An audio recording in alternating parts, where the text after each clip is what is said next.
My proudest moment in representing someone's constitutional rights was in juvenile court. Representing this young woman allowed me the opportunity to see not just in a courtroom sense what advocacy looks like, but in her personal life. We were able to help her secure employment after we were able to beat the larceny charge.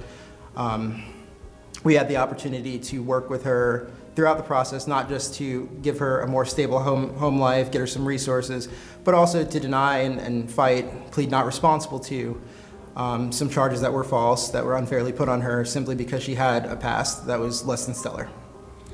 I enjoy helping people. I enjoy helping people that don't understand the legal system to negotiate the byways and highways of the legal system. There's pitfalls there, and there's good times sometimes there. And so I enjoy being able to help them. There are times that the outcome may not be the most joyous, but in the end result, I sleep well at night because I know that I helped someone get through it all. One of my strongest memories as a public defender is going to court with a young woman, and we went in front of the judge and entered a guilty plea. And for sentencing, I talked to the judge about my client, and I told him about her life and what life was like for her. I tried to paint a picture of who she was. And when we were done, she and I, my client and I, walked out into the hallway, and she looked at me and she said, "Miss Smith, you made me feel like I am somebody." And I looked at her, trying not to cry, and I said, "You are somebody." And to me, that really demonstrated how much society as a whole marginalizes people in lower socioeconomic groups. And people get so caught up in fighting and defending rights that affect them, things they don't want to lose. Speech, arms, pick one. But they tend not to think about rights that are in jeopardy on other fronts, rights that our clients fear losing every single day. And that's what we do. We defend those rights, and we give those people a voice.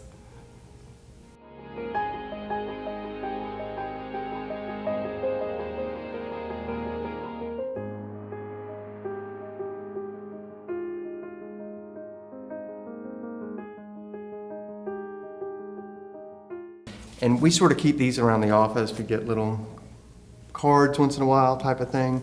But one time I had a client who was incompetent, and there was a motion to change her guardian. And it was a sort of a divorce situation where these two potential guardians were not getting along, and part of my role was to give advice to the court about how to do that.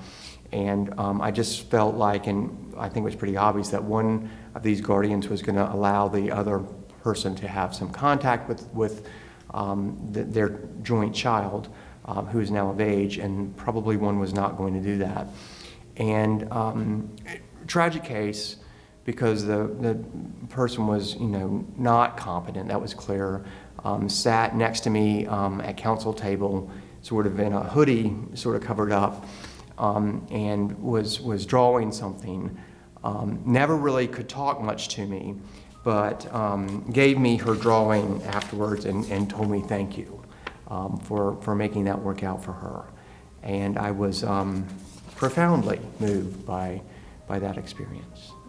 I think one of the things that I like best about being a juvenile defender is that everybody has a different role in the courtroom. And people often think because kids are involved that we have to look out for their best interest. And so there are plenty of other folks in that courtroom that look out for the kids' best interest. And so from my perspective, I am the one person in that courtroom that is letting the court know what that child thinks or wants about the situation that has placed them in the justice system. And that, I think that's really important for them. They've got their parent that is looking for their best interest, the court counselor is looking for their best interest, the DA has the protection of the public at their issue, and the judge takes a look at from the legal perspective, but also ultimately determines the best interest. And as a juvenile defender, you're the one person that is the voice of that child in the courtroom. And that's what I really like about being a juvenile defender. Well, currently, I have been representing people in the civil commitment area, although I've practiced in every area in the office. I handle trials and I also handle appellate work, treatment courts, and so forth. But of late, I've been doing the civil commitments.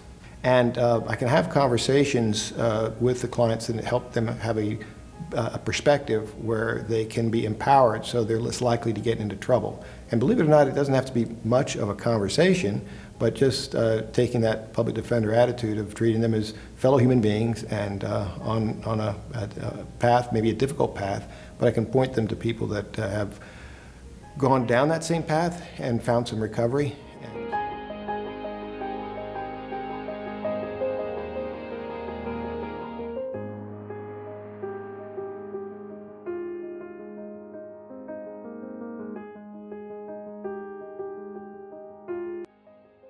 There are so many times that we speak to family to help support them, to give them the resources and tell them where to call next, or just to keep them informed of the process because it can be very lengthy.